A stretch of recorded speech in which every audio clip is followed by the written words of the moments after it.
السلام علیکم ناظرین کرام۔ مخلوقات کا انسانوں کے لیے ایک اہم پیغام۔ دنیا کی کوئی بھی چیز اپنے لیے زندہ نہیں رہتی ہے۔ دریا اپنا پانی خود نہیں پیتا ہے، سمندر اپنی مچھلی خود نہیں کھاتا ہے، درخت اپنا پھل خود نہیں استعمال کرتے ہیں، سورج اپنے لیے طلوع نہیں ہوتا ہے، پھول اپنے لیے خوشبو نہیں بکھیرتا ہے، دودھ دینے والے جانور اپنا دودھ خود نہیں پیتے ہیں۔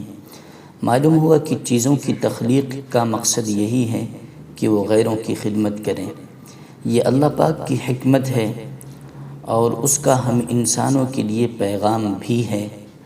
ہم کو بھی ایک دوسرے کی مدد کرنی چاہیے۔ لہٰذا اگر کوئی پریشان حال، غموں میں ڈوبا ہوا انسان ہمارے پاس آتا ہے تو اس کی بات غور سے سنیں۔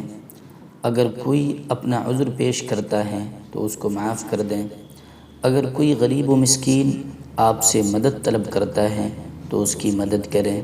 خیر و بھلائی کے سوا دنیا کی ہر چیز ختم ہو جائے گی۔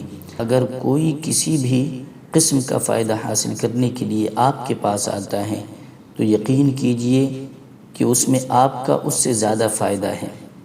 اسی وجہ سے اللہ پاک اس کو آپ کے پاس لایا ہے اور خیر کا دروازہ آپ کے لیے کھول دیا ہے۔ اللہ رب العزت کا فرمان ہے، ان احسنتم احسنتم لانفسکم، یعنی اگر تم کوئی کار خیر کرو گے تو اپنی ذات ہی کے لیے کرو گے۔